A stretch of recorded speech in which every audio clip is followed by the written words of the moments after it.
Installing a hot swap power supply unit.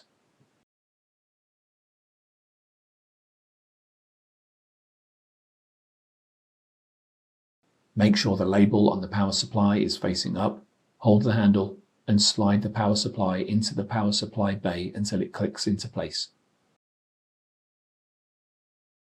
Connect the power cord to the power supply unit.